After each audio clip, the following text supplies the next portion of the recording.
Hello, आपका स्वागत है हमारे YouTube चैनल सोलफुल साधना में। 16 सोमवार के व्रत सबसे जटिल व्रतों में से एक माने जाते हैं और 16 सोमवार के व्रत करने से दुर्लभ मनोकामना भी पूर्ण हो जाती है। हर हर महादेव, जय हो भोलेनाथ। आज की इस वीडियो में मैं आप सभी को 16 सोमवार के व्रत कैसे किए जाते हैं, इसमें क्या खाना चाहिए, व्रत के क्या नियम हैं, पूजा कैसे और कब करनी चाहिए, उद्यापन हमें कब और कैसे करना चाहिए, तो 16 सोमवार से संबंधित इस तरह की तमाम जानकारी मैं आप सभी के साथ इस वीडियो में शेयर करने वाली हूँ। तो देखिए, 16 सोमवार के व्रत जो हैं वो कोई भी रख सकता है, स्त्री, पुरुष, बच्चे, बूढ़े, लड़के, लड़कियां। और 16 सोमवार के जो व्रत है वो मुख्य रूप से सावन, अगर सावन से शुरू ना कर पाए तो बैसाख, मार्गशीर्ष या कार्तिक के महीने से आप इन व्रतों की शुरुआत कर सकते हैं। तो देखिए, 16 सोमवार में पूजन मुख्य रूप से प्रदोष काल में किया जाता है।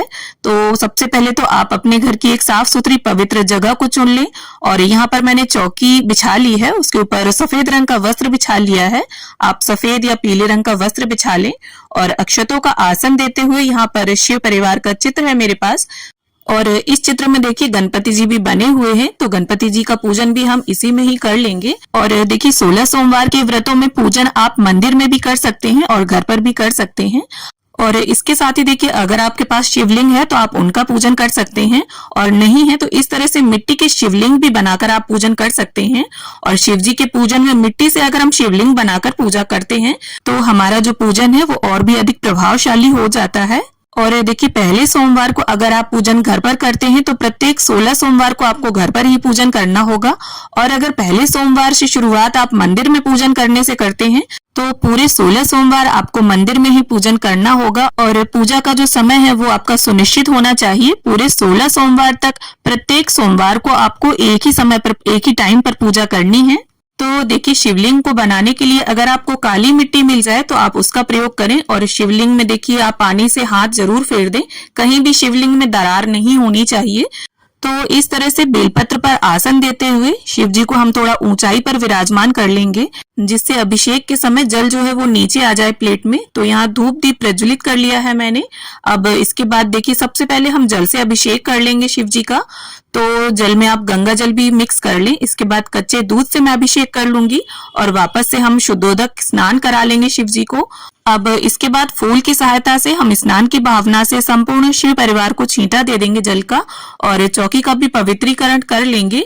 अब इसके बाद शिव जी को सबसे पहले हम वस्त्र धारण करवाएंगे। तो वस्त्र की भावना से यहाँ कलावा मैंने अर्पित किया है और माता पार्वती को मैं यहाँ पर चुनरी अर्पित कर दूंगी लाल रंग की।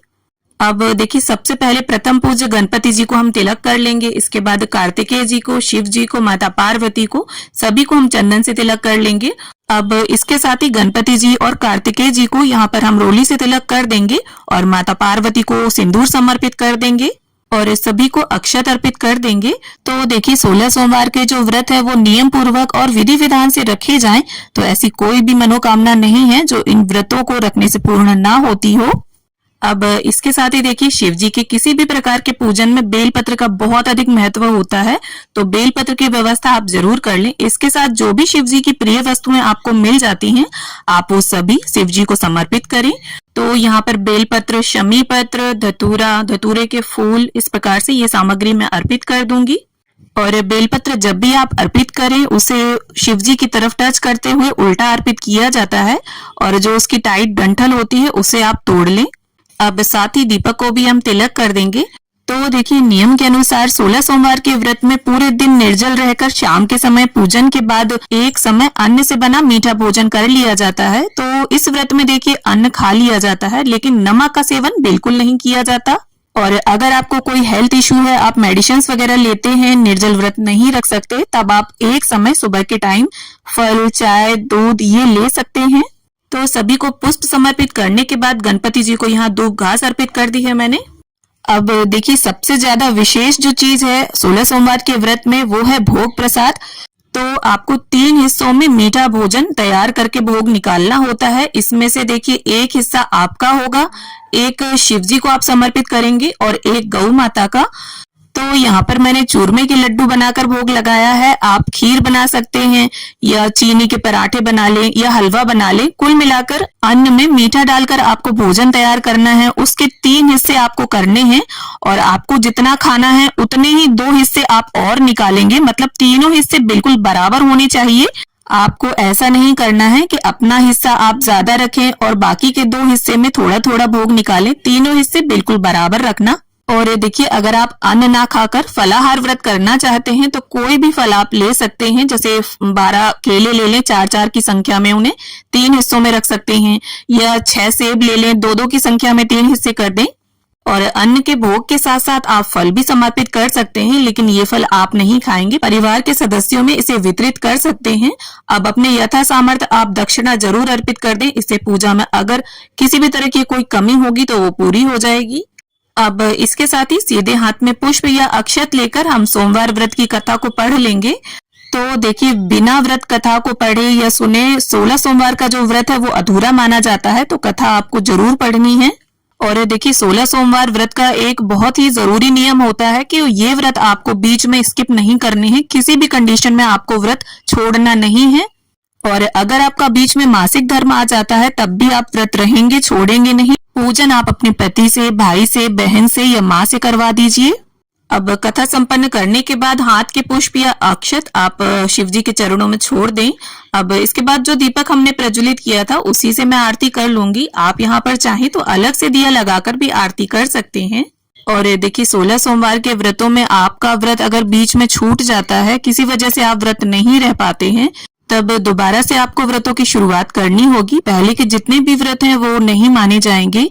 तो इस प्रकार से हम प्रेम पूर्वक गणपति जी की संपूर्ण शिव परिवार की आरती उतार लेंगे और हाथ जोड़कर सभी से पूजा में रही कमियों के लिए क्षमा याचना कर लेंगे और ऐसी प्रार्थना कर लेंगे कि प्रभु हमारी मनोकामना जल्द से जल्द पूर्ण करें और सभी व्रतों को निर्विघ्न संपन्न करने में हमारी सहायता करें।